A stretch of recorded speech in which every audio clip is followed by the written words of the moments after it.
It's your boy Mier motherfucking Malik, and we tuned in to motherfucking Philly F.A.M.E TV. Get ready. Let's get it.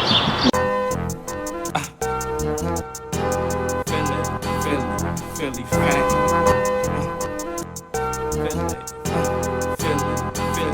Philly F.A.M.E. All right, Mier Malik, man. We live with the guy right now. You know what I mean, you basically fresh off. You might as well say 10 million right now. Damn near 10 million views on TikTok right now. Yeah. 1 million likes. Know what I mean, I posted a video on the page. Know what I mean, with you scratching your face. Yeah, I need to scratch my ear right now. Ouch. But go ahead, my bad. Crazy, you know what I mean? But before we get into all that stuff, and I mean, we definitely want to tap into that. You know, I just want to go back, I mean, to the beginning of your story prior to this situation, because you definitely got an interesting story for those who ain't familiar. I mean, so I want to pretty much let people know who you are prior to this situation, then we'll get into all of that. So first and foremost, you know, you're originally from Southwest. Yes, sir. I mean, so for those who don't know, you know, give them a brief rundown on what it was like coming up in that area.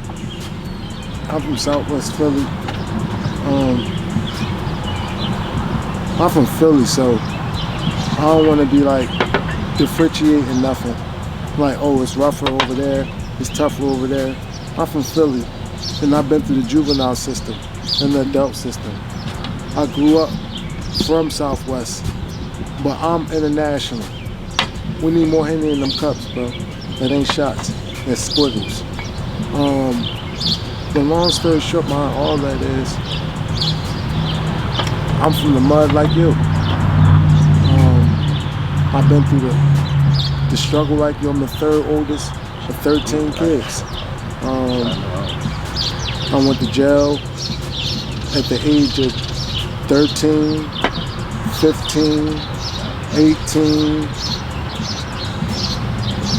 I think 25 or something, 26, somewhere around there. I ain't been in jail ever since. But long story short, that's Southwest for me. I mean, I've done a whole lot. I mean, but you know, I don't glorify bullshit. I want to touch on your upbringing a little bit and your household, because I heard some of your freestyles.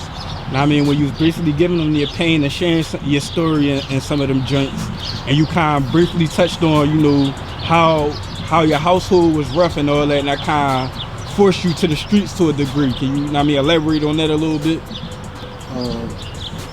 Third oldest of 13. Hold on. There was 13 of y'all in the house? 13 of us in the house. Dang. 13 kids. I'm the third oldest. So you had 10 younger siblings? Yes. I mean, that looked up to you like, that's my big bro. Like, yes. Dang. Yes. 8 boys, 6 girls. So yeah. Was mom and dad there, or Mom and dad was there. They was wicked, but they was there. I mean, everything from dance battles to fucking Royal Rumbles. Growing up in the house with all them fucking kids was fun. I ain't gonna lie. What forced me to the streets was, believe it or not, what forced me to the streets was, we wasn't broke. We wasn't broke. My dad was rich, actually. He sued the police in 1993. They broke his neck. He in a wheelchair right now. Been in the wheelchair since 1993. He sued them for, I think $1 million or some shit. Imagine $1 million in the early 90s. It's a lot of money. So we wasn't broke. We was broke, but we weren't fucked up. Is that a better way of saying it? My dad, he had a whole lot of money, but he ain't do shit for us. I gotta tell the truth. So with a lot of those things, being the third oldest of 13, we needed a lot of shit. And if ain't nobody get it, I felt like I had to go get it. Did I go sell drugs? Fuck no. I went right to 60th and Woodland, the Murray's supermarket, and I would bag bags for money. And the money I made, I would go buy a 5-pound bag of chicken, some sweet cream corn, you know, shit like that. Go back to the crib and burn that shit. Because I didn't know how to cook. But I learned how by fucking it up. What drove me to the streets was DMX. When dark as hell is hot, but guaranteed flesh in my flesh, blood in my blood. And that was also the same year I never gave a fuck about Christmas again. And I'm just saying, it just drove me to the streets to look for something else, that's all. I ain't acting like I went out there to become murder, death, kill, homicide. But I went out there to go search for something other than what the fuck I was getting. What kind of student was Mier Malik through school? I mean, you big bro, you got all these siblings in the house, you know what I mean? Y'all got a lot going on, you playing in the streets as you get a little older, so how was school for you? I was a hell of a student. I was the shit. I was a favorite until I went to like middle school. Then I started seeing people, but I was a class clown. I used to have fun in school. I also was a dancer in school, like in elementary. I used to do that shit. I never went to high school. You never went to high school? No. Dang. What happened? I went to jail. Oh, you got locked up. All right, okay. Yeah, I never made it there. So I don't know what that shit is like. But I always wanted to go. I know I'd have been happy. But it is what it is. I went to middle school, then I went to youth study center. From there, my life changed, and all my get-togethers was in the fucking visiting room. If that. That's crazy, man. So for you to have to go through, you know, youth study center during your high school years, once you finally got out, what was the transition like going straight from there, straight back to the streets? Like, I know you said you've been in and out of jail, so just give people a little bit of that, your mentality, how that shaped you and made you what you was afterwards. Jail only prepares you. Jail prepares you. And what I mean by that is, while you're in jail, you're in gladiator school. You're working out, testing your muscles on people. You're getting ready. You're getting prepared. So when it's time for you to come home, all you want to do is fuck somebody's mom and fuck somebody up. So coming from there, going to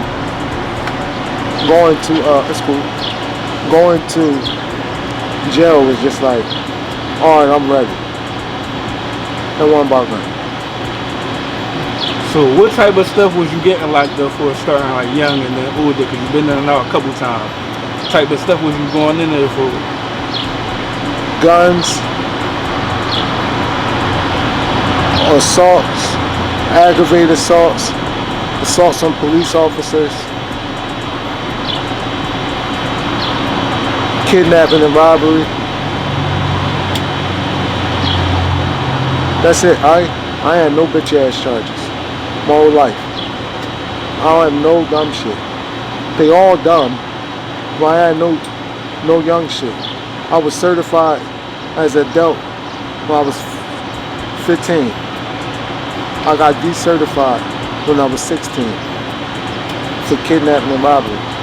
I had a lot of fucked up charges. I actually went to jail for murder. You ready for that? Yeah, I was gonna get to that. I definitely was gonna get to that. Like, boy, you go and give him that rundown. I was 18 when I went to jail for murder. I was arrested for accidental killing of my brother. His name was Rashawn. I tried to take a Glock 30 from him. That was my gun. And he wouldn't let go. Then I pulled on it in the discharge. You know anything about a Glock? Glock don't have a safety. So I pulled on it in the discharge and it shot him. I gotta move my arm now. Excuse me.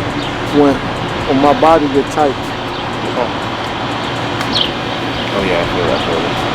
When my body get tight. When I get tight, my body get tight. So I don't mind. Okay. I don't mind the interview saying this shit. Because it's real. This is what happens with my body when I get upset. My body will lock up. It'll lock up like... Yeah, I've never felt to do this. Like a fucking what's the name of that boy? Iron Man? Yeah, like my shit turned off. My shit turned into Like an engine with no oil. a metal body. And I can't move. But How y'all feeling? a little bit. This is what happened.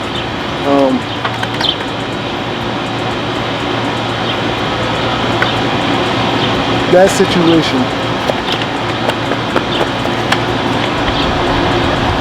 taught me to be so much stronger, because if I wasn't strong, you wouldn't be doing this interview right now. I'd have killed somebody on camera. Or killed myself. So, shout out to the people that tried to use my situation as an anchor to throw me under the bus. You only helped me. You smoke some of that weed. You only helped me. You helped me be able to talk to the people, help other people that's like in my situation. Because this is a traumatic situation. This will never, ever, ever, ever, ever be over with. Never.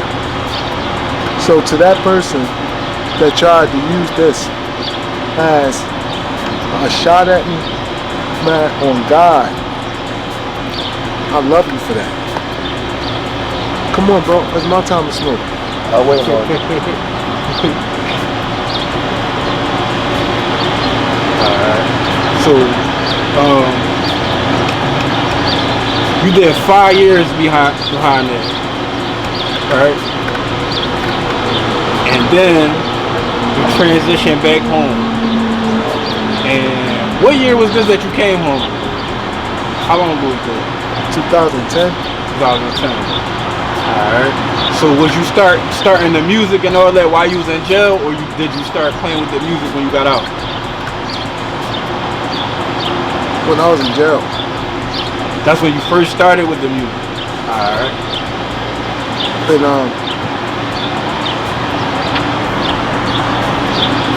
And I started with the music, but then I came home.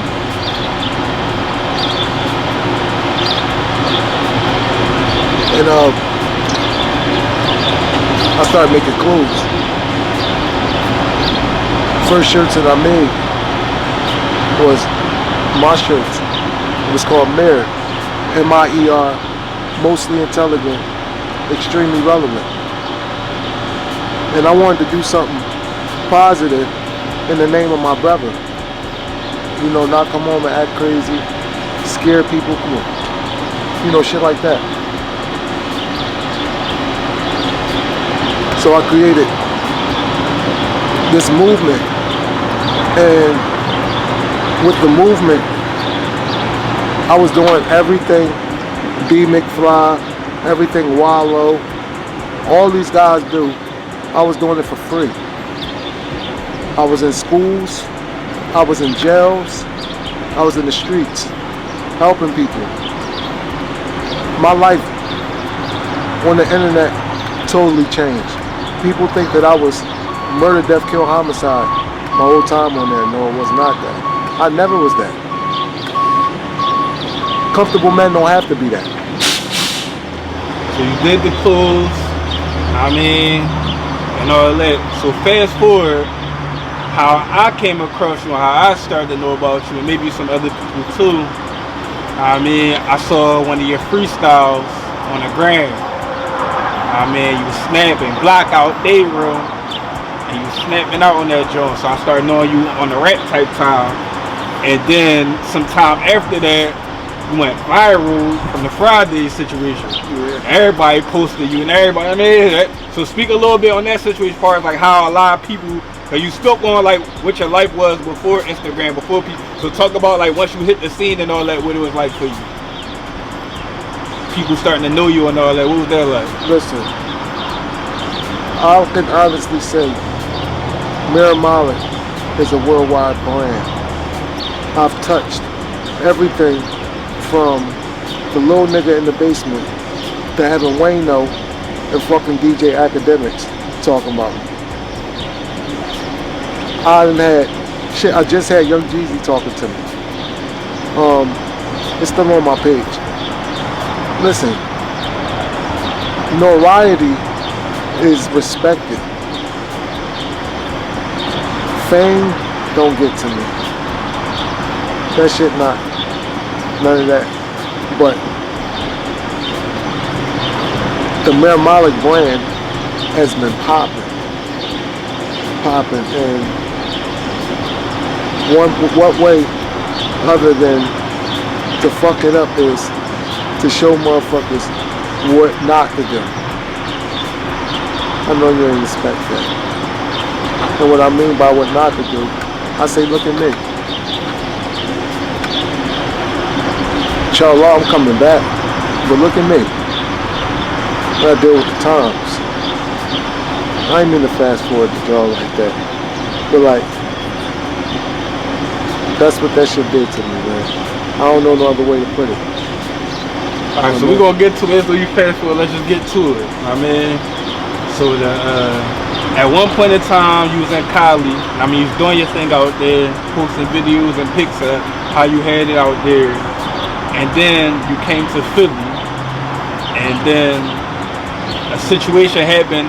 I mean, you don't gotta get too much in detail about that, but you know, at the time when the situation happened, whatever, you got shot, you know, a girl was recording over top of you.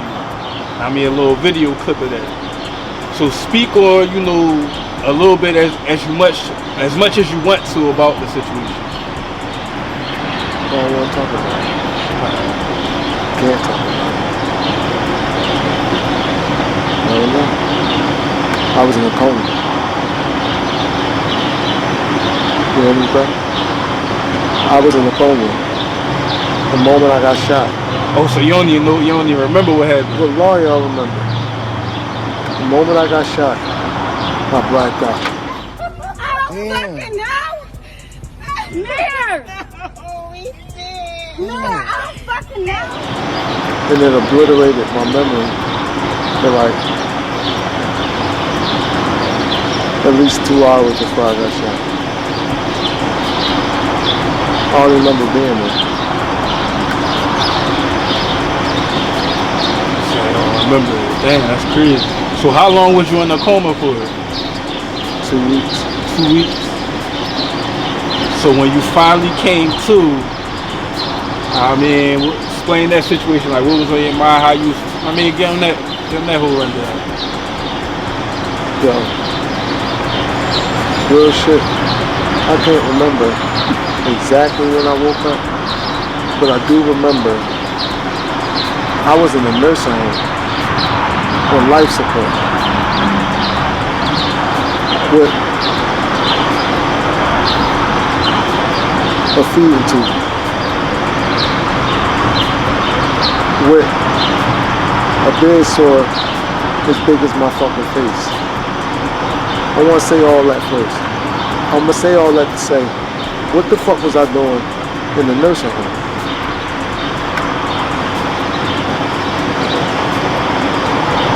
Alright. So, I remember I was talking to one of the nurses, and I said to the nurse, yo man, shit was crazy last night. Let me get some Henny. Sure, let me get a toast. You ain't gotta come forward. Let me get the bread. Thank you, son.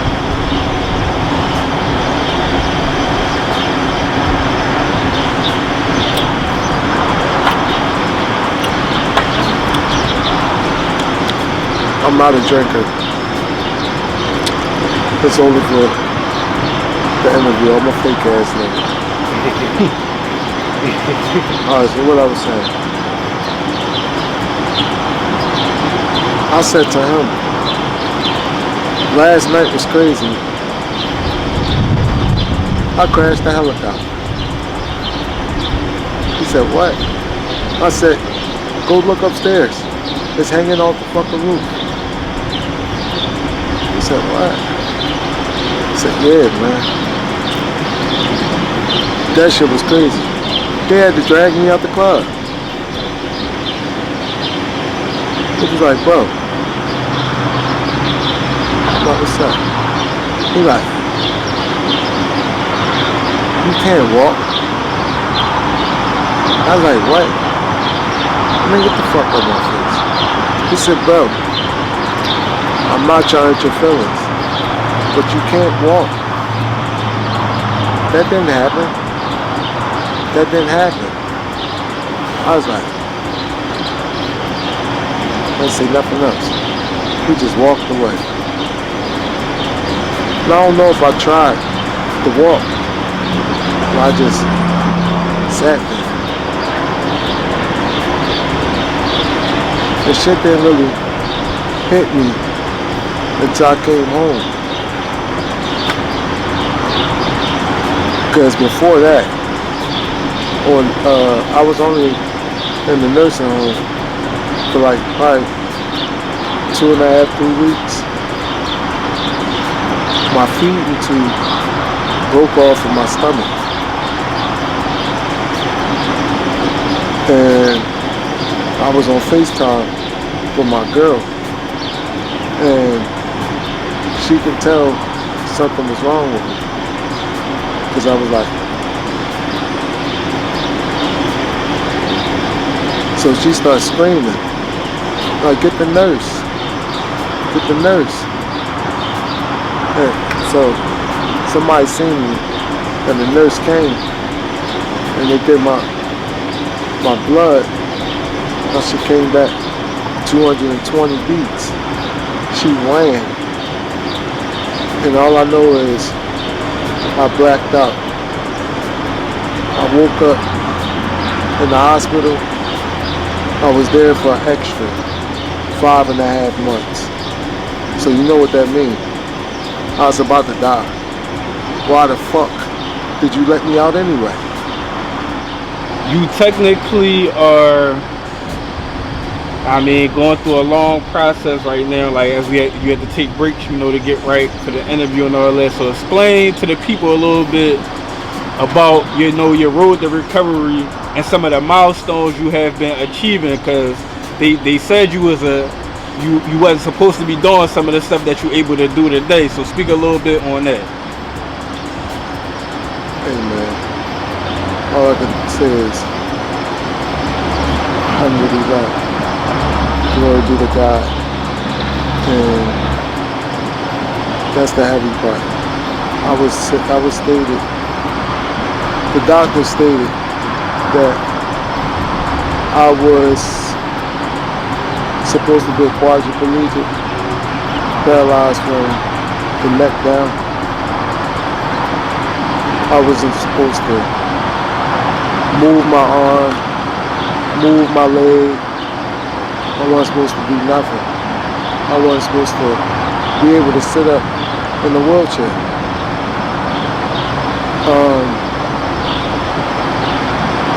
All that was wrong.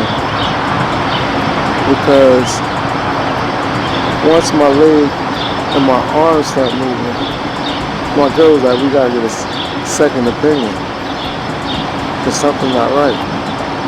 And she looked up something called ground support syndrome, and we went to the doctor, and the doctor was like, well, I want to say that congratulations, you're not a quadriplegic, you have something called ground support syndrome, whereas though the bullet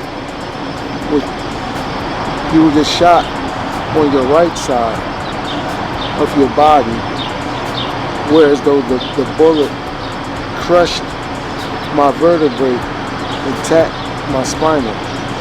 So on the right side of my body, I'm temporarily paralyzed, and the left side of my body should act accordingly.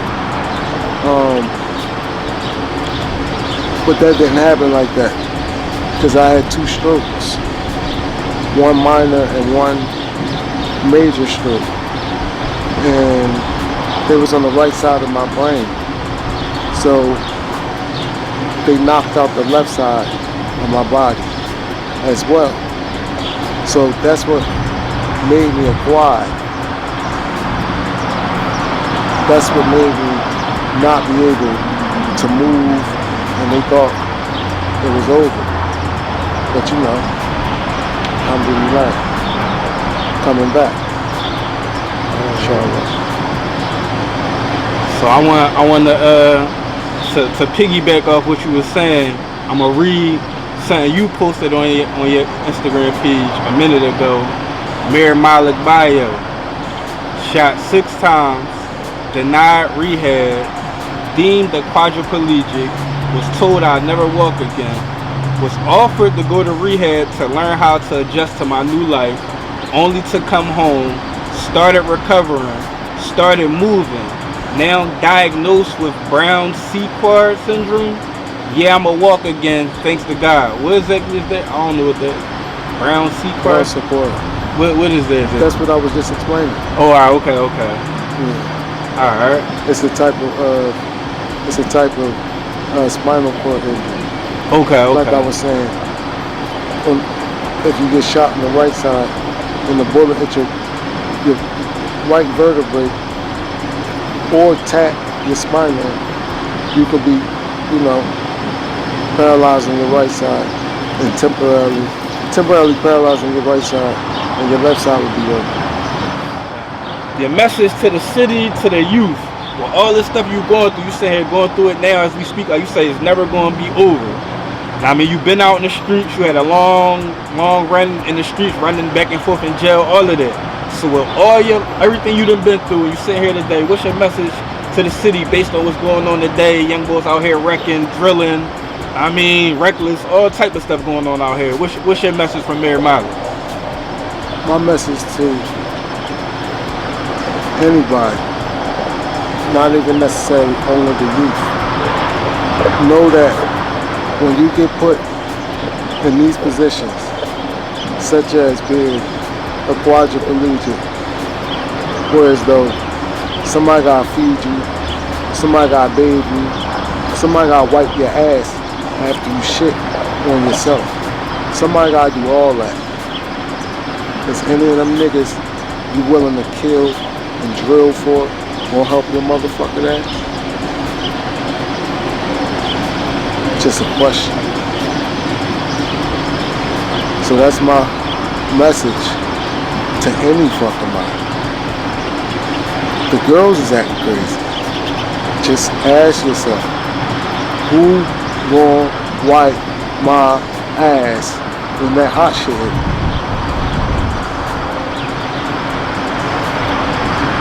I'm another way to talk. That's real. That's real. Nah, man, can't get said no more plainer than that. Shout out to my girl. Because at the end of the day, a lot of people don't hear me talk about her. I talk about her. I'ma talk about her. You know? I just don't put her on the camera. I protect my people. But she get all the flowers. She put up with my shit while I was walking to the point she cleaned up my shit. There ain't no funny shit, but it's real.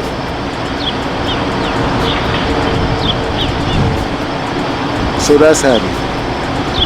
To even have a woman that can stick by you through some shit like this. And she look good. She will fuck with such and such who or who. I know the game. Just ask yourself, who the fuck gonna do this? Show. It's a nice spot you came to, huh? Alright. You see we got our own bar. You see we got our own store, our own pizzeria. You see all that shit? Did you see that shit, Show? Yeah. At the top of the complex. Yeah. Yeah. This a different wave over here. Definitely a different way. Definitely a different wave up here. And long We story ain't short- in the city. We ain't gonna say where we at, but we ain't in the city though. I mean, And I've been living here for years. When I was drunk, driving on the expressway, this is where I was coming from. So I'm letting you know, I'm here with my woman and been here with her. I just gotta give her flowers. for sure, for sure. That's all I got. I mean, that's a real one. That like you said, hold somebody down through this. I mean, thick and thin for real. I mean, All right. so on that note, I mean, let's talk about what you want to do now. You know, now that you got this attention, like I said, 10 million views on. You know, that's just TikTok. Wait, you know, wait, you got hold on, views hold all over. I mean, you got Hold views on, on wait, different wait, platforms wait, too. Like, Wait. so you got the said- foundation that you about to like. Wait, Let's talk hold about up, it. Show. You said, like I said, you never said nothing about 10 million views on TikTok. No, I did in the beginning. What the fuck is In the you doing? beginning. No, you didn't. I started it off with that. No, say it again. No, he said Fuck you said you gotta let it be heard. Like, Yes. this was 2 weeks ago. 2 weeks ago, like a little bit over 2 weeks ago. It was less than 3 weeks ago now. I posted a video, you posted the joint, I took it off your page, and I threw it up on the gram and on my TikTok. I mean, and the gram it did good too. But on TikTok, that shit just went super viral. Like, it got all types of duet videos. Like, all types of, like, that shit 10 million views, 1 million likes, like, damn near 7,000 comments. Like, Heavy. that shit went crazy, bro. Like, Heavy. And thank you, bro. I mean, like, I mean- how it feel to be viewed, bro? That's 10 million, bro. Bro, do you know where I live at? I mean, not to say do you know where. You know how far I live from Philly? Word. Man, So- we not in this, not near this. Bro, This so- was a hike to get up this shit. So look, I'm coming out the hospital, and the ambulance is putting me in the house, and it's a woman. I always talk to her. So I put my hand up as she put me down on the bed. I put my hand up to her like to say thank you. She was like, I never seen you do that. Oh my God, I never know you can do that. So the other guy, the white dude, fat dude, was like, dude, I just fucking see you on TikTok. Dude, this fucking guy's famous. He just was off TikTok. I was like, TikTok? I ain't put shit on TikTok. He's like, you're on TikTok. I swear to God, you. He started calling people all types of shit. So long story short, that viral shit is real. It don't matter where the fuck you at. I've been getting DMs from motherfucking blue checks from here to Czechoslovakia. I get at least 150 DMs a day. No cap. They'll tell you I've been here reading these motherfuckers. I voice control all my shit, so they hear me responding. It's crazy. But long story short, thank you, bro. I appreciate it. Now I want to go viral, showing the people what can happen to you if you think your dick too big. And that's real rap. That's an analogy to say, if you think you're too fucking tough and it can't happen to you, this is what can happen to you. For sure. So let's talk about the foundation and all that stuff you want to put out there. Let people know. I mean, let them know in case they want to support, get involved. I mean, give them all that info. When to start? I am starting. I have started the Mier Malik Walk With Me Foundation, and it's aiming directly at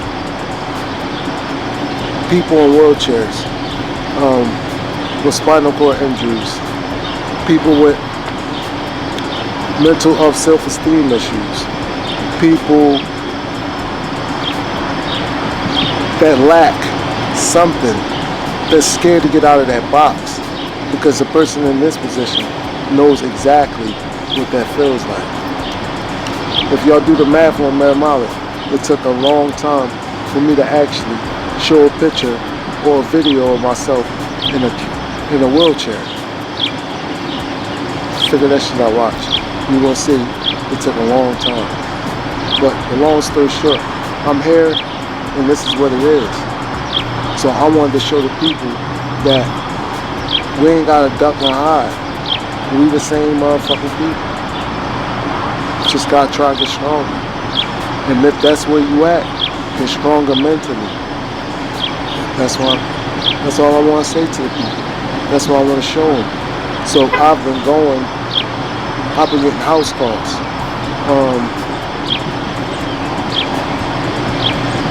I've been getting house calls to come out and actually talk to the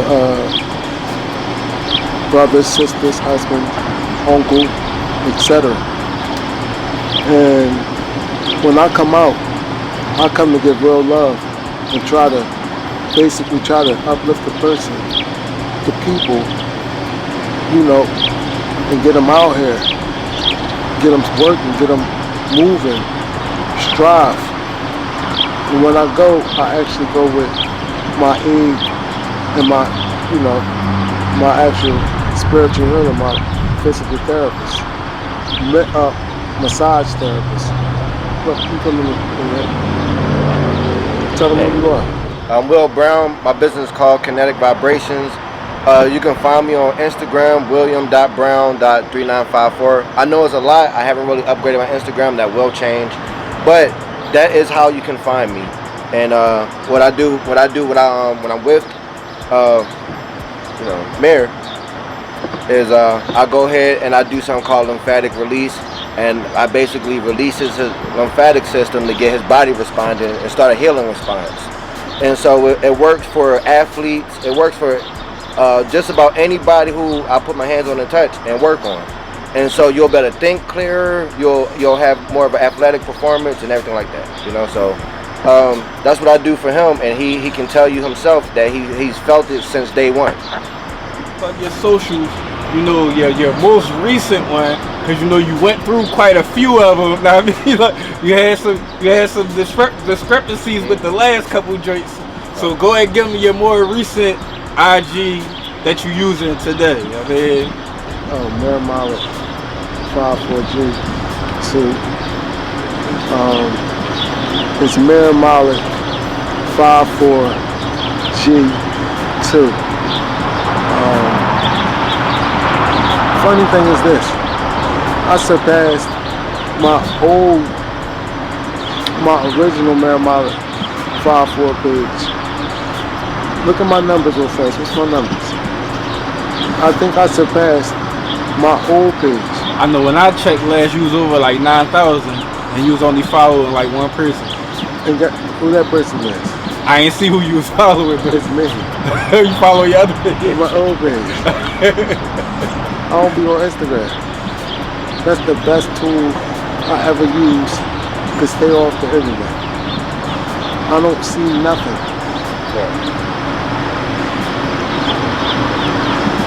It's up there. Yeah, but I don't see nothing. So how many IGs did you go through before this one? Like, 'cause you had like 2 or 3 different joints before this one, right? Yeah, Mier Malik 5'4", 15,000. You had Mier Malik 5'4", OG. You had Mier Malik 5'4", G2. Then you had Mier Malik 5'4". Man, so you was running through them joints, having to keep starting over and starting over and starting over, like. From nothing. But this joint right here, it seemed like you focus more on your journey, which is dope too, cause it got a lot of content on there showing people your journey and all that, so they can kind of follow you as you're going through. I mean, your therapy sessions and getting back and all that. I mean, Yeah. so is there anything else? I mean, you want to touch on? You want to clarify, speak on, address before we get up out of here, man? Anything else you feel like we ain't touch on yet?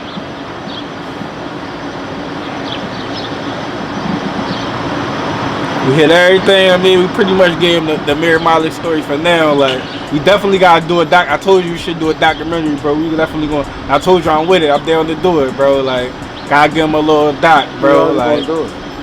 I We mean, already gonna do it. It's not nothing to it. We can do the documentary and make this shit really good. Cause my story's better than the lot. yeah, you got a hell of a story, bro. Like, with a lot of layers to it. Like, man, like, I knew a little bit of your story before this, but some shit I definitely didn't know. Like, Guess what? I ain't never told. I ain't never did no faggot shit. I ain't never got caught being a bitch ass nigga. I got beat up a lot as a juvenile, never as an adult. What else you wanna say? I can rap my ass off when I want to. And I went to war with all the blog pages in one. Who the fuck you know can say? Who the fuck you know can say they did that? I'm asking you, Shell. oh, not too many niggas. I mean, I'm standing tall.